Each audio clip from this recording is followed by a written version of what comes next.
Right, welcome back to the channel. So today I want to discuss potential future cars that I could buy. So I think it's getting to the time where I want to sell the Cayman and buy something else. And things I'm looking at are either a step up into what I would call supercars, maybe a slight side shift into another Porsche, or do I keep this car and get something else for like track days and things like that. I don't really know, and that's what we're going to go over today. So the first car, top of the list really, I'm looking at is a Audi R8 V8. The reason a V8 over a V10 is because I can't afford the V10, otherwise I'd get a V10. Why an R8? Well, it's a similar setup to the Porsche in that it's mid-engined. It's a two-seater, it's fairly sporty, blah blah blah. I think he's got supercar looks. I don't know what you lot think, but I think they look like a supercar. 420 brake horsepower and four-wheel drive. To be honest, I don't really care whether they're manual or auto. Really makes no difference to me. So that's the number one choice. The only negative side on that is the cost. They're right at the top of my budget ultimately, so it's a bit of a stretch. Yeah, I do want one, but do I really want to stretch myself that far? I'm not 100% sure yet. Until I go and test drive one and I make my mind up, we'll see. Next after that is possibly a couple of Aston Martins. You've got the V8 Vantage, which obviously is a 4.3 or 4.7 V8. I'd be looking at the 4.3s, which I believe are about 380 brake horsepower, for much the same reasons as the R8.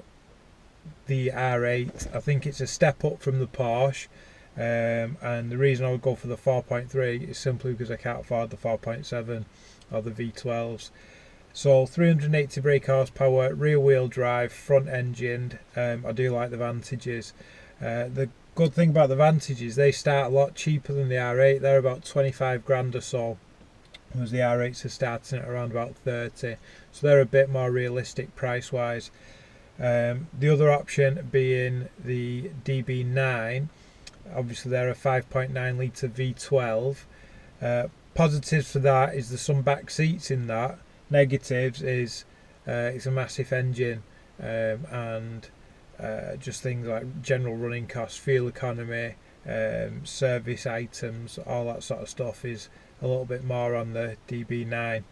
I think, in all honesty, probably not a DB9, but if the right cars around over the over the Vantages, then I'd take the DB9.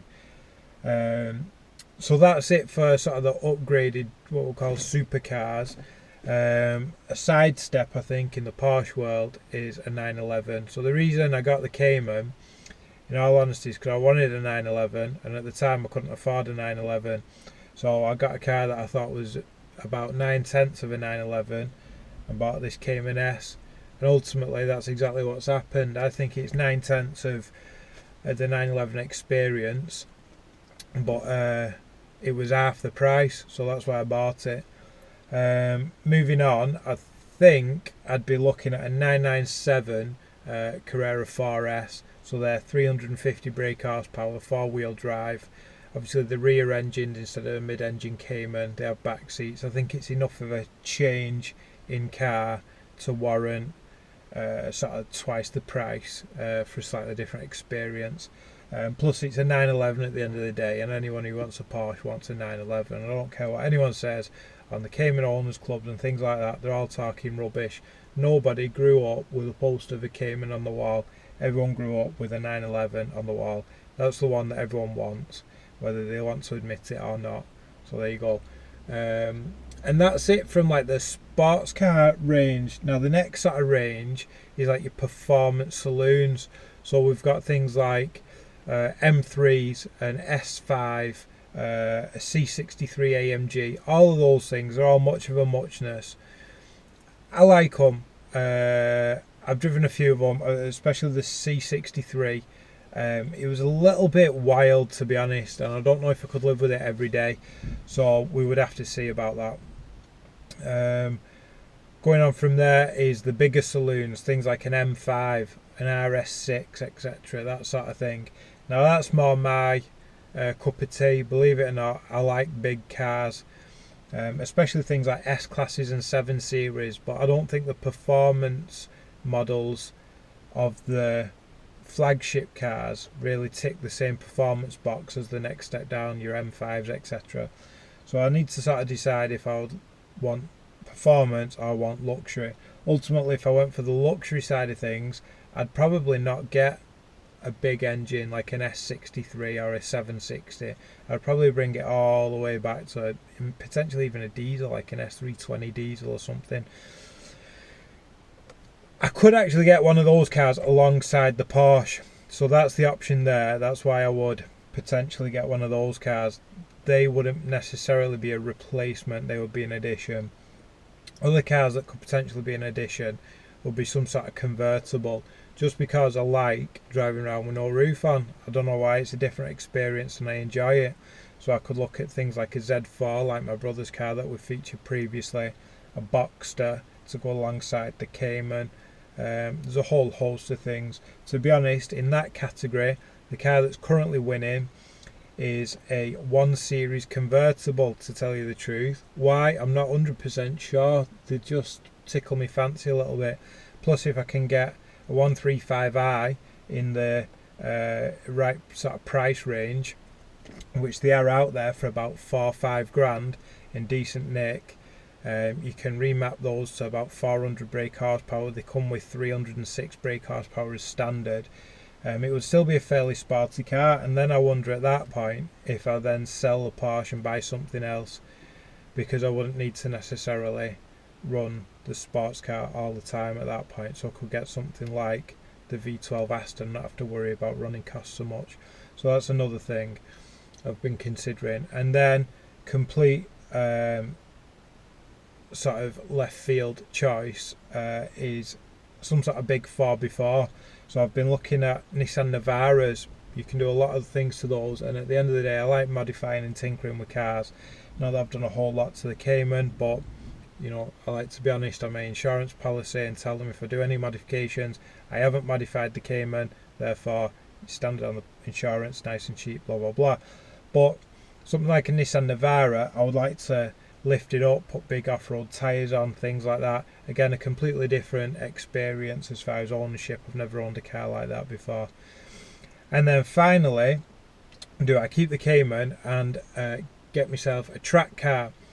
So the car for track experience that I'm leaning towards is a Fiesta ST. So on the Mark 6 Fiesta, you could get the ST, which was a 2 litre, 150 brake horsepower, little hatchback. They go like stink for what they are.